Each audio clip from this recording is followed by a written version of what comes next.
Estamos con el profesor Giovanni Jiménez de la Universidad de Bogotá, Jorge Tadeo Lozano, es profesor visitante también de SPAE. Vamos a conversar sobre la calidad de vida, mediciones usando el índice de pobreza multidimensional, que es un libro que recientemente ha lanzado el profesor Jiménez. Estamos acá para dialogar sobre el tema del libro y sus lecciones para el caso de Ecuador. Mucho gusto, profesor Jiménez, bienvenido. Muchas gracias, gracias por la invitación. ¿De qué se trata la obra, La calidad de vida en la ciudad de Bogotá? Una evaluación mediante el empleo del índice de pobreza multidimensional.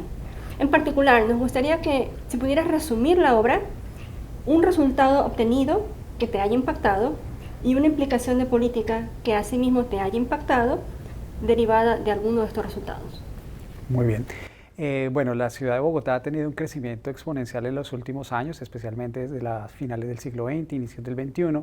Sin embargo, queda la duda de si ese aumento en la riqueza en la ciudad se está distribuyendo y logrando una mejoría en la calidad de vida de la población. Entonces, la obra lo que busca, la investigación, el objetivo es si esa generación de riqueza que se da en las ciudades se distribuye adecuadamente y de manera justa, implicando un mejoramiento en las condiciones y en la calidad de vida de la población, y esto tomando como metodología el índice de pobreza multidimensional, cuya versión de OFI fue adaptado en Colombia con un mayor número de dimensiones y un mayor número de indicadores. Uno de los resultados más impactantes que puede encontrarse es que se evidencia una segregación espacial en la ciudad de Bogotá. Realmente la ciudad está dividida entre unas condiciones de pobreza para el sur y unas condiciones de mejores ingresos, de habitantes con mejores ingresos ubicados en el norte, lo que genera un patrón de ciudad dividida tal como lo expresa UN Habitat. Ese es como uno de los hallazgos más importantes, y el segundo hallazgo también muy importante es que dentro de las dimensiones evaluadas, la dimensión trabajo afecta a cerca de 2/3 de la población bogotana, tiene privación en la dimensión trabajo, lo que es bastante grave, en especial cuando se analiza por los indicadores, encontrándose que es el indicador de trabajo informal el que más está afectando a la población, a los hogares bogotanos. Y de esos resultados, o del que más te impactó de aquellos que has mencionado, ¿qué implicaciones de política derivamos entonces? Bueno, lo importante es generar estrategias que podrían ser el acercamiento entre esas diferencias. Cuando uno empieza justamente también a mirar en los resultados en la investigación que se hizo 3 cortes, 2003, 2007, 2011, lo que se evidencia es que la ciudad ha empezado a cerrar la brecha entre las condiciones de los más pobres frente a las condiciones de los que tienen mejores ingresos. Eso quiere decir que hay un crecimiento de la mejoría de la calidad de vida homogéneo en la ciudad, que acerca a los pobres hacia la condición de los que están en mejores situación de calidad de vida.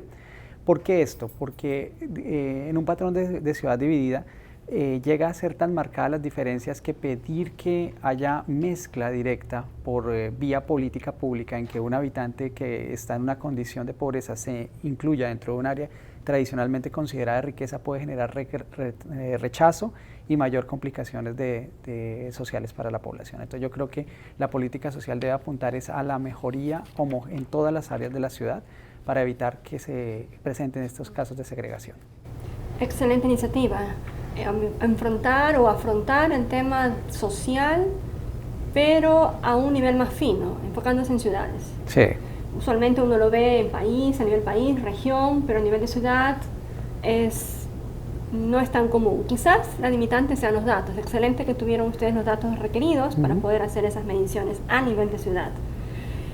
Podemos ver también entonces que hay 2 fundamentos teóricos básicos detrás del libro. Por un lado está las mediciones con un enfoque multidimensional, que como mencionabas en las últimas décadas se ha usado cada vez más a partir de organismos internacionales y luego con la iniciativa de Oxford. Y la otra, que es la visión de las ciudades como un motor del desarrollo económico. Esto último es fundamental, ¿no?, dentro de tu obra. Y en la discusión se mencionan algunos enunciados, vamos a rescatar solamente un par de ellos para la discusión ahora, que tienen normativas de política. El primero, cuando mencionas que las ciudades son polos de atracción, bueno, todos sabemos que las ciudades atraen personas. Tú mencionas en particular 2 argumentos económicos. Por un lado están las economías de escala, por otro lado están las externalidades positivas. Pero estos mismos también podrían servir como argumentos que repulsan, que sacan gente de las ciudades cuando las externalidades se tornan de positivas en negativas. Este tema tiene que ver con algo fundamental en el libro también, que es la alta concentración de la riqueza y la segregación espacial que has mencionado. Por un lado viven los más ricos, por otro lado los menos ricos. Entonces, para aprovechar esos procesos de aglomeración que son naturales, digamos, en el proceso de desarrollo económico, un instrumento de política que se sugiere, inclusive lo mencionas en el libro, es la participación en la plusvalía. ¿Cómo es eso? Bueno, la ciudad es un espacio privilegiado para la generación de riqueza. La inversión que una ciudad puede hacer, por ejemplo, el mejoramiento de transporte público, lleva riqueza a puntos específicos de la ciudad. Ejemplo, donde si se desarrolla un metro, donde está ubicada una salida del metro, el punto va a tener un auge de vivienda, un auge comercial, y eso va a generar una riqueza para los propietarios de esos territorios que circundan. En algún grado, esa riqueza le pertenece a la ciudad.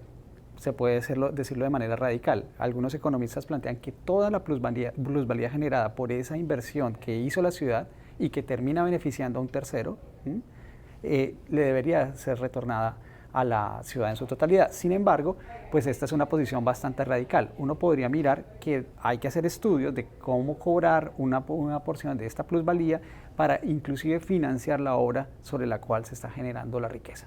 Ese sería el planteamiento. O sea, la ciudad es la causante, las sinergias, la interacción, las políticas públicas, las decisiones de inversión que se hacen en la ciudad son las que generan la riqueza que a la larga está beneficiando a esos particulares. Por lo tanto, lo que se le pediría a esos particulares es que retornaran algo en plusvalía, más allá de todo lo que son las estructuras de impuestos de renta. Entonces, la plusvalía es algo que ya está siendo, digamos, redistribuido o de alguna forma aplicando una política en Bogotá, ¿o no? Sí. Inclusive está contemplado como parte de financiamiento al metro de la ciudad. O sea, ahorita hay una discusión fuerte de si Bogotá va a construir un metro. Bogotá lleva con ese proyecto desde hace 70 años y dentro de la estructura de financiación de la construcción se contempla el cobro de plusvalías a los puntos en donde está generándose la mejoría por parte del metro. ¿Está en discusión? ¿No está todavía establecido? Está estructurado. No están todavía definidos los montos, pero está estructurado dentro del plan de lo que sería el desarrollo del metro de Bogotá. Inclusive a algunos propietarios ya nos ha llegado cartas de la administración distrital que dice usted sería objeto de tanta plusvalía en caso de, por ejemplo, una demolición y que se construya un nuevo edificio donde usted tiene una vivienda. ¿Y qué opinan los ciudadanos de Bogotá con respecto a eso? Bueno, no ha habido un rechazo en este momento, pues que las plusvalías no son todavía un tema que está normado, pero todavía no han sido cobradas en forma constante y por lo tanto la gente en este momento tiene más discusiones en torno al predial, a los costos del predial. Hablas también, y ese es el segundo tema que me gustaría discutir aquí, hay tantos interesantes pero no tenemos mucho tiempo, sobre los bienes primarios. Hablas de que son necesarios, sí, pero no son suficientes. De hecho, por eso la aplicación de la metodología de índice de pobreza multidimensional. ¿Qué son esos bienes primarios y por qué tenemos que ir más allá de esos bienes primarios? Bueno, en este caso nosotros basamos en la investigación, yo estoy soportado sobre las teorías de John Rawls, filósofo, que va a plantear que todos los miembros de una sociedad tienen el derecho a recibir un grupo de bienes, una canasta que le permita partir en condición de igualdad al momento de nacer y poder enfrentar la vida en unas condiciones de partida igual todos los ciudadanos. Eso permite que las diferencias que se vengan al nacer por herencia o por azar se neutralicen. Entonces, si por herencia yo no tengo capacidad para pagar una educación, el Estado me pagará un bien primario, que es educación, y me dará dentro de mis bienes primarios la posibilidad de estudiar en las mismas condiciones de aquel que tuvo los ingresos suficientes por herencia de estudiar. Y así sucesivamente con otros bienes como pues, salud. Cada sociedad va a definir ese paquete de bienes primarios dependiendo de las condiciones económicas, de las necesidades y de características sociales. ¿Por qué no son suficientes? Esa es una discusión que plantea Amartya Sen. Entonces va a decir, entregar un grupo de bienes primarios es casi similar a entregar un cheque y no sea responsabilizarnos por qué va a hacer el ciudadano con ese cheque. Entonces Amartya Sen va a decir, no nos debemos contentar con recibir una condición de canasta de bienes iguales, sino también debemos preocuparnos de cómo los ciudadanos desarrollan capacidades para ejercer libertades y para lograr un funcionamiento acorde a las necesidades y al desarrollo de su proyecto de vida, que viene haciendo la calidad de vida. Entonces, en ese sentido, es que la investigación centra evaluar cómo se han recibido los bienes primarios, pero al final también tenemos claro, se tiene claro, que no son suficientes, que esa evaluación requiere de un complemento que nos permita dar cuenta de el desarrollo de capacidades en los ciudadanos de Bogotá. Y ya que lo mencionas, calidad de vida, voy a citar lo que dices en el libro. Dices, los individuos, cuando hablamos de calidad de vida, ¿no? Es importante que ellos puedan desarrollar sus capacidades y funcionamientos, es el argumento de Amartya Sen, dignificando su existencia gracias a la posibilidad que tendrían de ejercer libre y autónomamente el decidir lo que quieren ser y hacer. ¿Cómo se puede compaginar esta afirmación con las intervenciones, muchas veces no deseadas por los individuos, de los gobiernos? Bueno, los gobiernos lo que pasa es que tienen que, la autonomía no es la libertad, voy a centrarme en la libertad no es hacer lo que yo quiera sin ningún límite, la libertad parte de un hecho que Rawls lo tiene, que Sen lo tiene, que John Stuart Mill lo tienen, que es el respeto por el otro. Mi libertad va hasta donde está rozando y usurpando la libertad del otro. Entonces, yo soy autónomo en un círculo en el que no atropella al otro. Y en ese sentido es que los estados deben regular que no haya atropellos, que haya atropellos de todos los tipos, no solo el atropello violento, sino es el atropello económico. Cuando yo tomo una posición de ventaja sobre la usurpación de los bienes y riquezas de un Estado y con eso me enriquezco individualmente, pues yo pienso que es justo que venga un gobierno y equilibre a través de principios tributarios, de distribución de riqueza a través de bienes primarios, de desarrollo de capacidades, restablezca un equilibrio para que todos tengamos esa posibilidad del ejercicio de la autonomía y de la libertad. Yo no puedo ser libre si estoy endeudado, porque dependeré de otro. Yo no puedo ser libre si no tengo un trabajo digno. Yo no puedo ser libre si no hay un mercado laboral justo.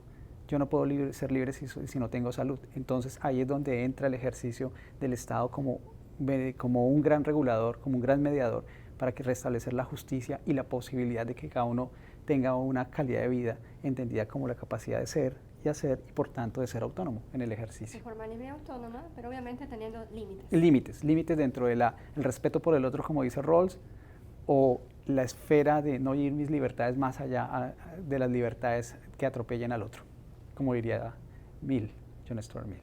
Sí, bueno, habría que ver si algunos dicen es suficiente con lo que me educó mi padre, mi madre para saber esas limitaciones, no tiene que un gobierno decirlas. Hay un problema muy grave con calidad de vida, o sea, en alguno de los parte metodológica se expresa, la calidad de vida, el mejor evaluador es cada individuo, solo cada individuo puede decir subjetivamente si tiene calidad de vida.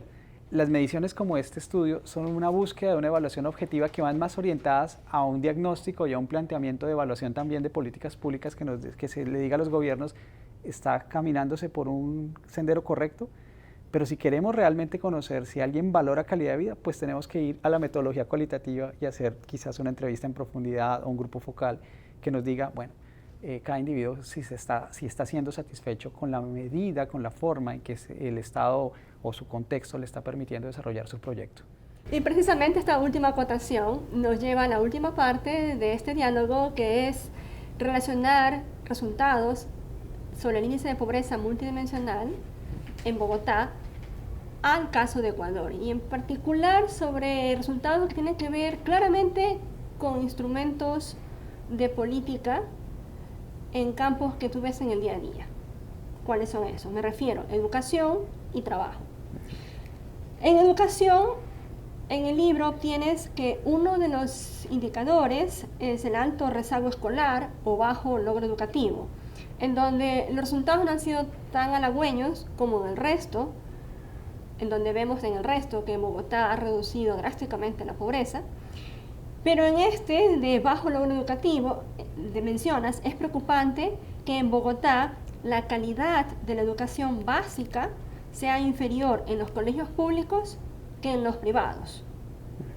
¿Por qué es eso? ¿Y en qué forma este resultado nos llevaría a decir esta debe ser la política para corregirlo?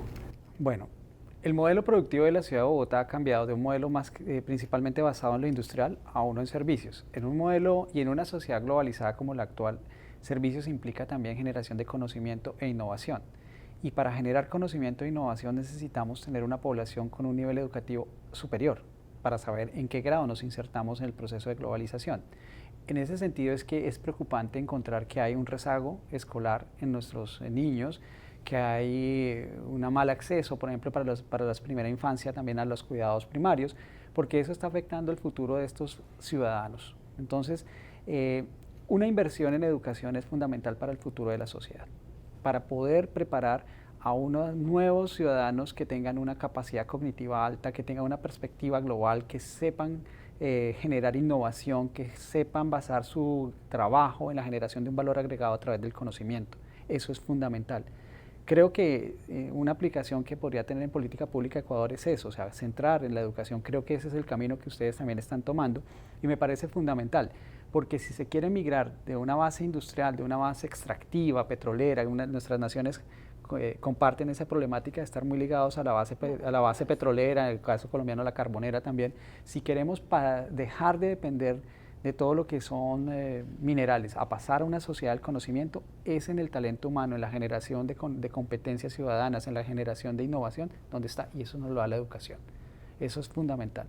Y creo que tiene que partir desde la educación primaria, pero inclusive desde antes. Recordemos que en los 2 primeros años es que el niño forma su cerebro, las habilidades cognitivas se están definiendo en los 2 primeros años. Si el niño no tiene una alimentación adecuada en los 2 primeros años, si no tiene unos estímulos adecuados, pues ya estamos entrando ese niño en una desventaja frente al otro. Entonces, es en la lucha por evitar esas desventajas, por igualar las desventajas que están de la herencia o el azar, como lo dice Rawls, que debemos luchar. Y ahí es donde la inversión en educación es fundamental, la inversión en cuidado de primera infancia. Ahí es donde debemos entrar mucho de la política para que esos resultados quizás no los veamos en 5 años, pero los vamos a ver en 15 o 20 años en una sociedad absolutamente diferente. Yo creo que sería una enseñanza importante. Y el segundo aspecto o dimensión, trabajo. Trabajo. Uno de los indicadores muestra todavía una alta informalidad en el empleo en Bogotá, definiendo informalidad como la no afiliación a pensiones o a la seguridad social. ¿Qué pasó allí? ¿Cómo se podría mejorar ese indicador? Formalización del empleo sería la respuesta, pero formalización del empleo está en dinamizar el aparato productivo. Y el aparato productivo se dinamiza con innovación, lo que nos está llevando al indicador anterior. En la medida en que yo tenga una mejor sociedad, dinamizaré el aparato productivo. Por el momento yo creo que como ya hay un estatus de unas personas que de pronto no tienen las habilidades que requiere el aparato productivo de la ciudad, es necesario los subsidios. Pero yo diría que ahorita tenemos un grupo de subsidios importantes, pero esos subsidios deben estar condicionados a la dignificación del ser humano. O sea, uno no puede entregar un simple subsidio para que usted vaya y lo consuma, sino que ojalá ese subsidio esté ligado a que usted realice alguna actividad en favor de la ciudad. Y eso hace que, si ese subsidio está ligado a que hay una posibilidad de generar un ahorro para un retiro, un bono de retiro, para que tenga acceso a salud gratuita, para que usted tenga una vida digna, para que usted acceda a una vivienda, pues eso va a favorecer la calidad de vida, va a permitir que usted la goce hoy, pero que también sus hijos gocen un mejor estándar de vida, porque si la sociedad adicionalmente está acompañando esa vivienda, ese subsidio, a darle educación de calidad a sus hijos, estamos formando a la siguiente generación. O sea, yo diría, hay que darle una condición de vida digna a la sociedad actual, a la que de pronto tiene unas capacidades no acordes a las necesidades económicas de una sociedad del conocimiento, a través de subsidios, pero subsidios que dignifiquen al ser humano, y esos subsidios acompañarlos a políticas públicas que a la nueva generación, a los hijos de estos trabajadores, les permitan insertarse de buena manera en una sociedad en que busca innovación y que les permita llevar a una mejor calidad de vida. Entonces, de hecho, en estos 2 indicadores, tanto del rezago escolar como de la alta informalidad, que tienen que ver con 2 dimensiones, en el primer caso la educación, en el segundo caso lo que llamas trabajo. Quizás no se han visto resultados aún, no sé qué medidas habrá implementado Bogotá, porque estas mediciones están desde el 2003, 11 hasta el 11. 2003, 2007, 2011. 11. Y lo que me estás diciendo es que para ver resultados en estos indicadores, tienen que haber políticas de largo plazo. Sí, definitivamente. ¿Qué se puede ver? Que no hay abandono escolar. Si tú ves el indicador de abandono escolar, se reduce. Hay subsidios condicionados por asistencia a la escuela, entonces el niño va, pero lo que no está coincidente es el rendimiento escolar. Tú vas porque allá vas a encontrar un refrigerio, que es muy bueno. Tú vas porque si no vas, tu familia no recibe el bono. pero va sin motivación a estudiar, o sea, no hay el amor por el estudio, pensaría yo. Yo creo que hay que motivar a los muchachos para que valoren la educación, porque creo que Latinoamérica en general, nuestros países tienen un vacío o un error de ídolos. Nuestros ídolos son los deportistas, nuestros ídolos inclusive a veces son los criminales, o sea, nos muestran como idealización el crimen o el deporte, no quiero comparar, es muy diferente un campo de otro, pero nunca nos idealizan al que logra investigación, un alcance en investigación, no nos idealizan al docente. ¿Cuánto cuesta hacer una investigación? Por supuesto, la misma sociedad asigna valores diferentes, o sea, si tú eres un gran deportista, tu salario va a ser 5 veces la de un docente, o mucho más, mucho más. Entonces la sociedad le está mandando un mensaje al muchacho, no te preocupes por estudiar, juega bien al fútbol, corre bien. Eso está bien, necesitamos deportistas, eso es parte de la salud, pero también debes mandar un mensaje que diga, si estudias, también puedes triunfar en la vida. La última parte, lamentablemente ya terminamos este diálogo muy interesante, es que el estudio reconoce que hay dimensiones que no se han podido incluir y que deberían. 3 fundamentales que mencionan allí está el tema de la movilidad, debido a las congestiones, cada vez toma más tiempo llegar de la casa al trabajo u otro lugar. El segundo, la seguridad ciudadana, poder salir sin tener temor de que te asalten. Y el último, la recreación, el tener espacios públicos para poder pasar un momento agradable con familia, amigos. A estas se podrían añadir otras, como la contaminación ambiental, impactos del cambio climático, etcétera, que tienen que ver con ciudades. De estas dimensiones no incluidas, ¿cuál te gustaría que sea la primera en incluirse? ¿Por qué? ¿Y cómo lo harías? Bueno, yo creo que por trascendencia para Bogotá, en este caso, movilidad. O sea, movilidad, las cojo yo, mis conciudadanos pensarán que entre seguridad y movilidad es difícil escoger. Me voy a ir por movilidad porque pienso que movilidad está muy asociada a que tú puedas disfrutar de tu familia, disfrutar inclusive de tu trabajo. O sea, si tú llegas 1 hora después de estar en un transporte indigno, un transporte público indigno o en un carro, encerrada dentro de un carro y llegas a tu trabajo, vas a llegar incómodo. ¿Sí?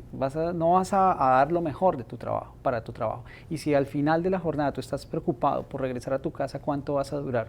Llegas incómodo a tu casa, quizás a transmitir ese efecto negativo sobre tu familia. Entonces me parece que movilidad tiene la capacidad de generar muchas sinergias positivas en cuanto a elevar productividad, bienestar, condición de inclusive reducir contaminación, porque si se está bien estructurado un proceso de movilidad reduce contaminación. En ese sentido yo soy más amigo de, primero, fortalecer los transportes públicos de una manera digna, o sea, un transporte público en que tú te sientas agradado en entrar en él, que te va a transportar en un carril exclusivo o en un metro y te va a acercar de una manera eficiente a tu casa con menor tiempo, haciendo más uso eficiente de los espacios. Y lo segundo, medios alternativos. Una ciudad como Guayaquil con un clima tan hermoso puede usar bicicleta, puede caminar. Yo he caminado en esta estancia, en estos días que he estado como profesor visitante, he gozado de caminar y me encanta. Veo que no hay casi ciclas, no se usa la cicla, hay ciclorrutas e inclusive las veo invadidas por carros. Entonces yo pienso que hay que fortalecer ese tipo de medios alternativos de transporte, porque eso permite gozar más la ciudad, permite evitar la contaminación o en las externalidades negativas, permite que se llegue con una mejor actitud y creo que ayuda a la productividad de la ciudad. Sí, indudablemente tenemos mucho que trabajar también en el tema de movilidad, tanto o más que en Bogotá. En Bogotá veo que ya hay iniciativas de ciclovías. En Guayaquil hay, todavía son incipientes o están en sus inicios, pero ojalá vayan más allá y sobre todo tener rutas exclusivas para las bicicletas, como le llamamos acá. Ha sido un placer conversar contigo, Giovanni. Gracias. Muchos éxitos. Esperamos que tu estancia en SPAE sea muy fructífera, productiva, y esperamos tenerte en otra oportunidad para dialogar sobre calidad de vida. Muchísimas gracias. He estado muy feliz de estar aquí en Guayaquil, un lindo malecón y un lindo clima. Muchas gracias.